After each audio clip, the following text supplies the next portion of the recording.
2 Chronicles, chapter 33. Manasseh was 12 years old when he began to reign, and he reigned 55 years in Jerusalem. But did that which was evil in the sight of the Lord, like unto the abominations of the heathen, whom the Lord had cast out before the children of Israel.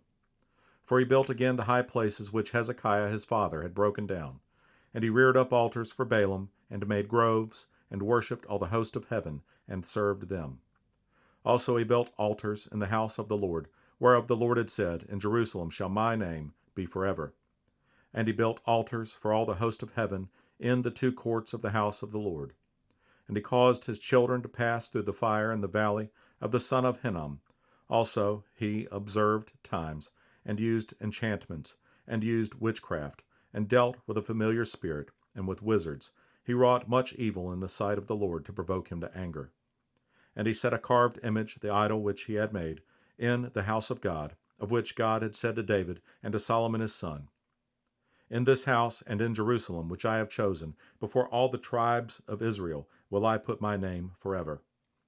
Neither will I any more remove the foot of Israel from out of the land which I have appointed for your fathers, so that they will take heed to do all that I have commanded them, according to the whole law, and the statutes, and the ordinances by the hand of Moses. So Manasseh made Judah and the inhabitants of Jerusalem to err, and to do worse than the heathen, whom the Lord had destroyed before the children of Israel. And the Lord spake to Manasseh and to his people, but they would not hearken. Wherefore the Lord brought upon them the captains of the host of the king of Assyria, which took Manasseh among the thorns, and bound him with fetters, and carried him to Babylon. And when he was in affliction, he besought the Lord his God, and humbled himself greatly before the God of his fathers, and prayed unto him. And he was entreated of him, and heard his supplication, and brought him again to Jerusalem into his kingdom. Then Manasseh knew that the Lord, he was God. Now after this he built a wall without the city of David, on the west side of Gihon, in the valley, even to the entering in at the fish gate, encompassed about Ophel, and raised it up a very great height, and put captains of war in all the fenced cities of Judah. And he took away the strange gods and the idol out of the house of the Lord, and all the altars that he had built in the mount of the house of the Lord, and in Jerusalem, and cast them out of the city.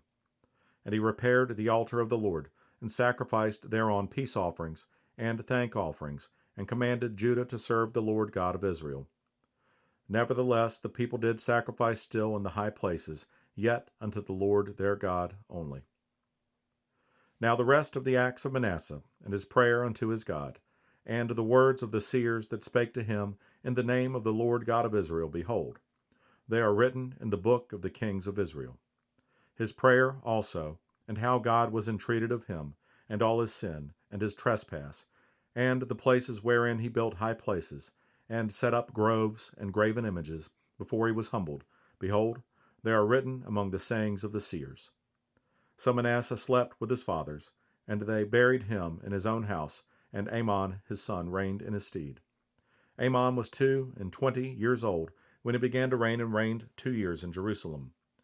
But he did that which was evil in the sight of the Lord, as did Manasseh his father. For Amon sacrificed unto all the carved images which Manasseh his father had made, and served them, and humbled not himself before the Lord as Manasseh his father had humbled himself, but Amon trespassed more and more. And his servants conspired against him, and slew him in his own house. But the people of the land slew all them that had conspired against King Amon, and the people of the land made Josiah his son king in his stead.